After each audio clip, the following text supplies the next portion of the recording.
with Secretary of State. I have to find 12,000 votes, and I have them times a lot, and therefore I won the state. I need 11,000 votes. Give me a break.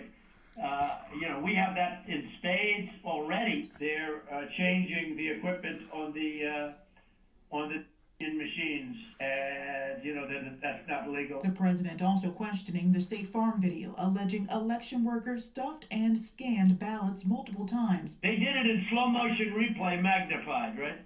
She stuffed the ballot boxes. They were stuffed like nobody's ever seen them stuffed before.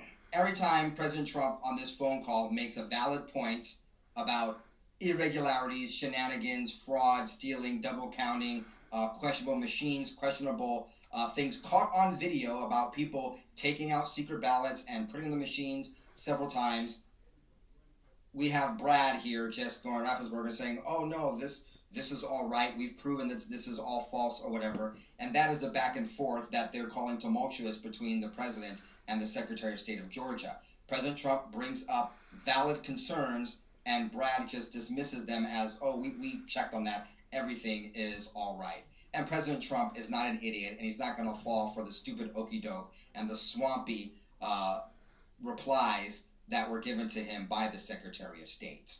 We did an audit of that, and we proved conclusively that they were not scanned 3 times. But nobody can make a case for that, Brett. Nobody. I mean, look, you'd have to be a child to think anything other than that. Just a child. President Trump sees that he's going nowhere. He perhaps has solidified in his mind that, yes, everything he knows about Raffensperger, that he is a deep state swamp.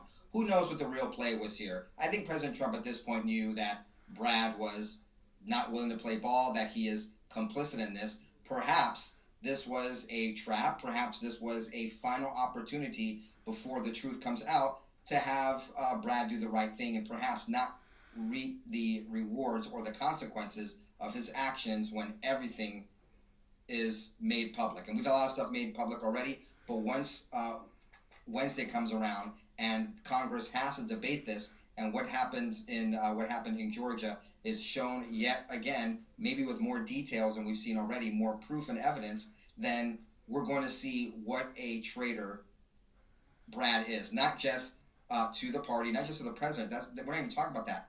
To the Constitution, to the people, and to the law. He is a criminal. And perhaps President Trump was giving him one last opportunity to play ball, to do the right thing, and escape the justice that's coming. I don't know what the answer is.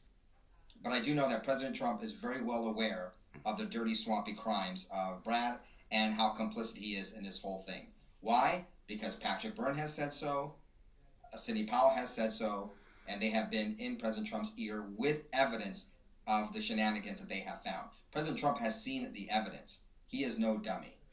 And he goes kind of softcore, if you will, scorched earth in this phone call, letting Brad know that he is the laughing stock and that Georgia Governor Kemp is nothing without Trump and is essentially a chump.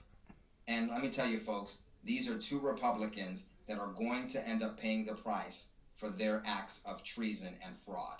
Trump went personal, knocking Governor Brian Kemp and Stacey Abrams. What she's done to this party is unbelievable, I tell you. And I only ran against her once, and that was with a guy named Brian Kemp, and I beat her. And if I didn't run, Brian wouldn't have had even a shot, either in the general or in the primary. He was dead as a doornail. And later taking aim at Raffensperger's reputation in Georgia. Whether you know it or not, they're laughing at you. And you've taken a state that's a Republican state, and you've made it almost impossible for a Republican to win because of cheating. Raffensperger saying their lawyers will be in touch, ending the phone call once again assuring the election results are accurate and thanking the president for his time. Now, I mentioned this and I teased this early in this episode, and I want to conclude with this.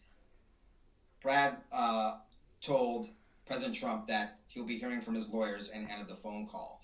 But according to David Schaefer, who is the chairman for the Georgia Republican Party, President Trump is actually the one who is sicking his attorneys on the Secretary of State. President Donald Trump has filed 2 lawsuits, federal and state, against Georgia's Secretary of State. The telephone conference call secretly recorded was a confidential settlement discussion of that litigation, which is still pending. The audio published by the Washington Post is heavily edited and omits the stipulation that all discussions were for the purposes of settling litigation and confidential under federal and state law. So the breaking news is that President Trump has filed two lawsuits against the Secretary of State and Democratic activist Jordan Fuchs for recording and releasing a confidential settlement discussion between the state and the president.